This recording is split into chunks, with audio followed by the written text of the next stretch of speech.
അങ്ങനെ പ്രത്യേകിച്ച് ആരും പിന്നെ എന്താ പറയുക പ്രത്യേകിച്ച് ആരും പരാമർശിക്കാതെ പോയൊരു സീരീസ് പിന്നെ 1994 മിസ് യൂണിവേഴ്സ് ആയിരുന്ന സുസ്മിതാസിൻ്റെ ഒരു തിരിച്ചുവരവായിരുന്ന ഒരു സീരീസ് 10 വർഷത്തിന് ശേഷം നമ്മുടെ പിന്നെ ഫിലിം ഇൻഡസ്ട്രിയിലേക്ക് തിരിച്ചു വരുന്ന സുസ്മിതാസനിൻ്റെ ഒരു ക്രൈം ഡ്രാമ വിഭാഗത്തിൽപ്പെടുന്ന സീരീസ്. അങ്ങനെ എവിടെയും പരാമർശിച്ച് കണ്ടിട്ടില്ല ഈ ഒരു സീരീസിനെ കുറിച്ച്.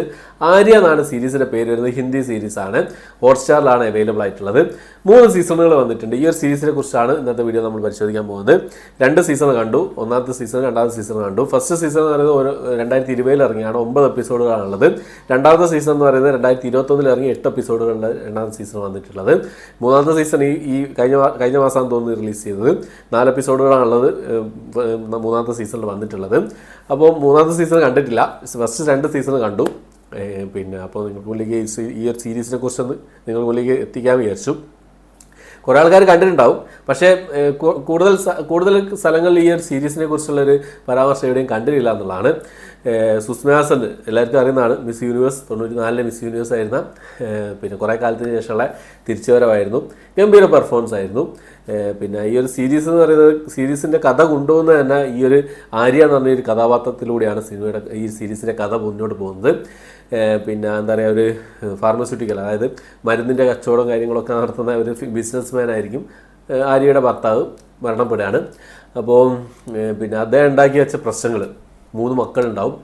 3 മക്കൾ ഒറ്റയ്ക്ക് അദ്ദേഹം ഉണ്ടാക്കി വെച്ച പ്രശ്നങ്ങളെ ഒറ്റയ്ക്ക് നേരിടുകയാണ് നമ്മുടെ നായിക. അതാണ് ഈ ഒരു സീരീസിൻ്റെ കഥ എന്ന് പറയുന്നത്.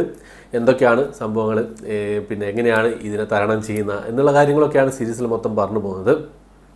ഗംഭീര പെർഫോമൻസും കാര്യങ്ങളൊക്കെ തന്നെയായിരുന്നു. സ്റ്റോറി ലൈനും കുഴപ്പമില്ലായിരുന്നു. പിന്നെ ആ ഒരു എന്താ പറയുക, ആ ഒരു മേക്കിംഗ് ശൈലിയും പിന്നെ ആ ഒരു സ്റ്റോറിയുടെ ആ ഒരു മുന്നോട്ടുള്ള പോക്ക് കാര്യങ്ങളൊക്കെ നമ്മൾ എൻഗേജ് ചെയ്ത് ഇരുത്തിക്കുന്നുള്ളതാണ്. ഏകദേശം 40-45 മിനിറ്റുകൾ അടങ്ങിയ എപ്പിസോഡുകളാണ്, ഏവറേജ് ദൈർഘ്യം വരുന്ന എപ്പിസോഡുകളാണ് മൊത്തമായിട്ട് വരുന്നത്. എന്തായാലും സുസ്മിതാസിൻ്റെ ഒരു കംബാക്ക് തന്നെയാണ് ഈ ഒരു സീരീസ് ഉള്ളത്. പെർഫോമൻസ് കൊണ്ട് നോക്കിയാൽ, മേക്കിംഗ് കൊണ്ട് നോക്കിയാൽ ഒക്കെ വളരെ മികച്ച രീതിയിൽ തന്നെ അവർ ചെയ്തിട്ടുണ്ട്. ഹോട്ട്സ്റ്റാറിലാണ് അവൈലബിൾ ആയിട്ടുള്ളത്. മൾട്ടി ലാംഗ്വേജ്, മലയാളം അടക്കമുള്ള എല്ലാ ഭാഷയിലും അവൈലബിൾ ആണ്. അപ്പോൾ ഡബ്ബിങ് കാര്യങ്ങളൊന്നും കുഴപ്പമില്ലായിരുന്നു. ഞാൻ മലയാളമാണ് കണ്ടത്. കുഴപ്പമില്ലായിരുന്നു. ഡബ്ബിങ് കാര്യങ്ങളൊന്നും കുഴപ്പമില്ലായിരുന്നു. ഹിന്ദി സീരീസാണ് കേട്ടോ. അപ്പോൾ ഹിന്ദി വശമുള്ളവർക്ക് ഹിന്ദി തന്നെ കാണാവുന്നതാണ്. എന്തായാലും ഒരു ക്രൈം ഡ്രാമ ഇതുപോലുള്ള സീരീസുകളൊക്കെ ഇഷ്ടപ്പെടുന്ന ആൾക്കാർക്ക് ഒരു തവണ കണ്ടു നോക്കാവുന്ന നല്ലൊരു സീരീസ് ആയിട്ടാണ് ആര്യ എന്ന് പറഞ്ഞ ഈ ഒരു സീരീസ് എനിക്ക് തോന്നിയത്. അപ്പോൾ ഈ ഒരു സീരീസിൽ നെഗറ്റീവായിട്ട് എനിക്കൊരു കാര്യം, ഞാനൊരു 18+ സീരീസ് എന്ന് പറയും ഈ ഒരു സീരീസിനെ കുറിച്ച്. കാരണം എന്താ വെച്ചാൽ 18+ സീരീസ് എന്ന് പറയാൻ കാരണം ഇതിൽ സെക്സ് പരമായിട്ടുള്ള സംഭവങ്ങളും കാര്യങ്ങളൊന്നും ഇല്ല എന്ന് തന്നെ പറയാം. 1-2 ചെറിയ സീനുകൾ ഉണ്ട് എന്നുള്ളൂ. അത് വലിയൊരു 18+ലേക്ക് പോകാൻ മാത്രമുള്ള സംഭവമല്ല. പക്ഷേ ഇതിലൊരു നെഗറ്റീവായിട്ട് എനിക്ക് തോന്നിയ കാര്യം എന്താ വെച്ചാൽ ഈ കുട്ടികൾ ഡ്രഗ്സ് യൂസ് ചെയ്യുന്നുണ്ട് ഇതിൽ. അപ്പോൾ അതിനെ നിസ്സാരവൽക്കരിച്ചുകൊണ്ട് സംസാരിക്കുന്ന ഫാമിലി കാര്യങ്ങളൊക്കെ അന്ന് കാണിക്കുന്ന, പ്രത്യേകിച്ച് നമ്മുടെ നായിക ചെയ്യുന്ന കാര്യങ്ങളൊക്കെ അത് പിന്നെ ഫസ്റ്റ് സീസണിലാണെന്ന് തോന്നുന്നു. നിങ്ങൾ കണ്ടാൽ മനസ്സിലാവും. അപ്പോൾ അതൊന്നും എനിക്ക് അങ്ങോട്ട് അംഗീകരിക്കാൻ പറ്റാത്തൊരു സംഭവമായിരുന്നു.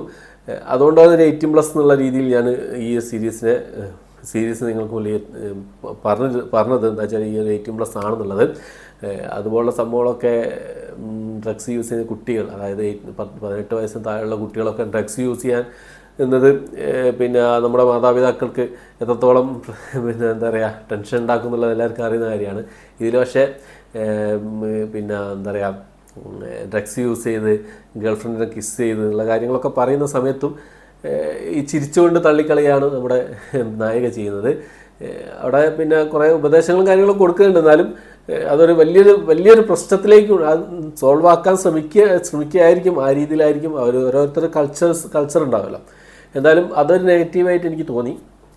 അത്രയേ ഉള്ളൂ. ബാക്കിയൊക്കെ നൈസായിരുന്നു സീരീസ്. ഈ 4 എപ്പിസോഡ്, മൂന്നാമത്തെ സീസണിൽ 4 എപ്പിസോഡുകൾ കൂടി കാണാനുണ്ട്. അത് കണ്ട ശേഷം എന്തായാലും അതിനെക്കുറിച്ചുള്ളൊരു വിശേഷം നിങ്ങൾക്ക് മുന്നിലേക്ക് എത്തിക്കാൻ ശ്രമിക്കുന്നതാണ്. എന്തായാലും ഈ 2 സീസണുകൾ 9-8 17 എപ്പിസോഡുകൾ സൂപ്പറായിരുന്നു. എനിക്ക് നല്ലപോലെ ഇഷ്ടപ്പെട്ടു. ഓക്കെ, എന്തായാലും കണ്ടു നോക്കാവുന്ന ഒരു സീരീസാണ്. ഡിസ്നി+ ഹോട്ട്സ്റ്റാറിൽ അവൈലബിൾ ആണ്. കണ്ടവരുണ്ടെങ്കിൽ നിങ്ങളുടെ അഭിപ്രായം കമൻറ്റ് ബോക്സിൽ പ്രധാനം ശ്രമിക്കുക. ഓക്കെ, അപ്പോൾ ഇത്രയാണ് ഇന്നത്തെ വീഡിയോ. എൻ്റെ വീഡിയോ ഇഷ്ടപ്പെട്ടെങ്കിൽ ലൈക്ക് ചെയ്യാൻ, ഷെയർ ചെയ്യാൻ, സബ്സ്ക്രൈബ് ചെയ്യാൻ മറക്കാതിരിക്കുക. പുതിയൊരു വീഡിയോ ആയിട്ട് വരുന്നവരേക്കും